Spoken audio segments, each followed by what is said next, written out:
Je suis parti de tellement de bons sentiments en allant voir ce film. Parce que je me dis, ouais, c'est la suite du premier qui était assez cool pour que je l'aime bien, mais sans que ce soit dans mon top de l'année. Et le 2, ouais, quoi.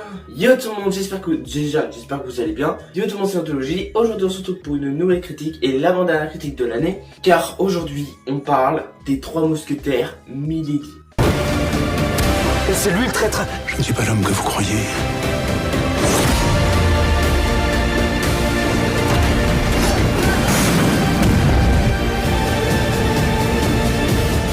Un seul geste et je vous tue. Si vous me tuez, vous ne saurez jamais où est Constance.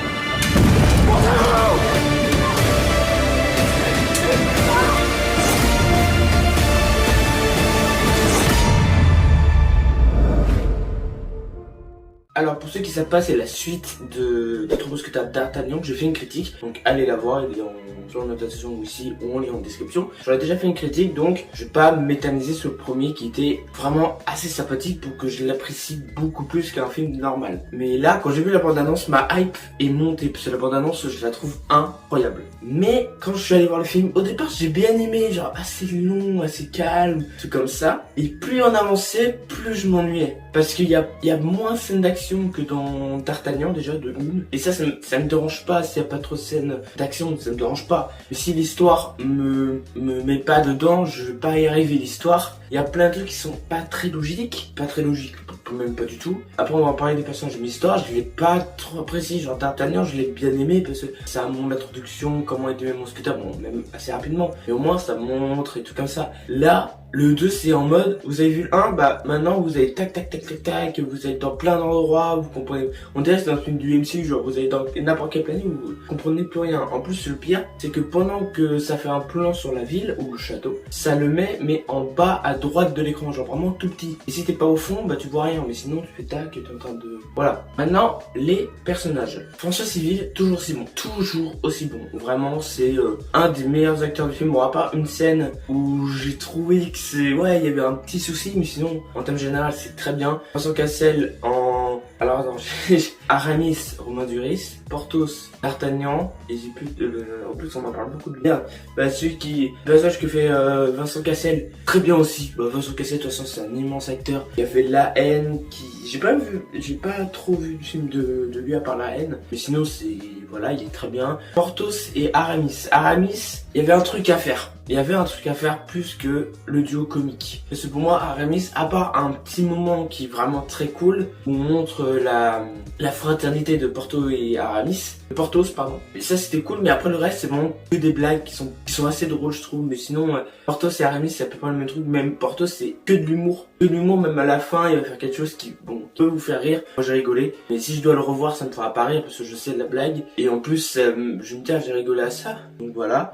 Milady, donc Eberyn, elle joue ultra bien, genre la meuf enchanteresse mystérieuse. Vraiment, même moi j'étais en mode, oula, il y a un truc qui va pas, il y a un truc qui va pas, mais vraiment elle joue ultra bien les pères. Après, je sais pas, parce que Eberyn, je crois que c'est le premier film que je vois d'Eberyn, si je dis pas de bêtises. Et en tout cas, elle joue très bien l'enchanteresse, la mystérieuse. Après, je sais pas si elle joue tout le temps ces rôles-là, ça m'étonnerait pas en vrai. Mais sinon, elle joue très bien. Et il y a encore parfois, où vous savez, dans ma critique, je l'avais dit, que cette actrice, je l'aime pas beaucoup. Je l'ai vue, je crois, dans novembre. Novembre, elle joue quelqu'un. J'ai vu dans les 3 mousquetaires d'Artagnan, les 3 mousquetaires Milady. J'ai vu dans un autre film, je sais plus. Et vraiment, je crois que c'est Lina Coudry. J'arrive pas. Elle joue Constance Bonacieux, je crois. Et vraiment, non, ça marche. Cette actrice, c'est clair que si je vois un film avec elle, je m'en battrai les couilles parce que je sais pas pourquoi, j'ai l'impression qu'elle joue juste du théâtre. Pour aller rester son tête en mode, vous savez, de Walt Sherman. Mais non, mais un peu du tien, mais un peu de punch, un peu de petch. Genre vraiment la scène où elle a une Milady, pour des raisons que je n'expliquerai pas parce que ça peut spoiler. Non, t'es un légume, le bordel. Elle a le charisme d'une huître. Vraiment, elle est en mode, oh mais, vois peu. Et le roi, il est très sérieux et très drôle, je trouve. Vraiment là, par contre, Lou Garrel, c'est mon premier film que je vois de lui. Vraiment, c'était très cool. Donc, en termes général, les 3 mousquetaires, Milady, j'ai préféré large au premier. C'est toujours une bonne réalisation à la française avec un gros budget. Malheureusement, le budget, on le sent moins que dans le premier, malheureusement. Sinon, en vrai, les acteurs sont assez bien. La réelle est cool, même s'il n'y a pas de scène marquante. Genre, il n'y a pas par les plans séquences, en fait, il aurait dû faire un autre terme de, un autre truc de réal. Pour le 2, ça a été incroyable. Genre, le 1, c'est beaucoup de plans séquences, je crois qu'il y en a 3-4. Et dans Milady, c'est plus calme, plus posé, pas de plans séquences. Genre un peu normal ou des plans normales, quoi. Juste ça, quoi. Ça aurait été ultra cool. En fait, j'ai l'impression de voir la même chose en termes de réalisation. Bon, après, c'est le même réalisateur, tu me diras, mais genre, lui, il a fait Eiffel. Eiffel, il y a pas de plan séquence. Voilà. Un petit truc, ne restez pas jusqu'à la fin, il n'y a pas de scène post-générique, il n'y en a pas. Le 1, je crois qu'il y en avait un, si je dis pas de bêtises. Mais donc, c'est clair que ça ne va pas être dans mon top 10 de l'année, c'est clair et net. De toute façon, le top 10, vous l'aurez dans 2 semaines.